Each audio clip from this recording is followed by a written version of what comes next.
Hi, hello guys, welcome to my vlog and welcome to my guys.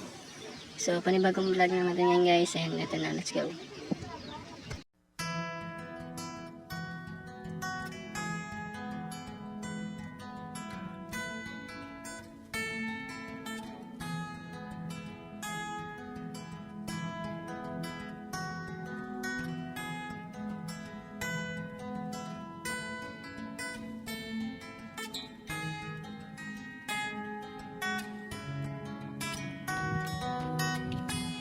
Hello, welcome guys. Nandito na ngayon sa Sipales City, Negros Occidental, kung saan dito tayo nagtatrabaho bilang isang waitress sa isang the only one luxury in the Sipalay Resort. So, naglalakad tayong late kasi umuwi kasi ako galing work. Naglakad lang ako kasi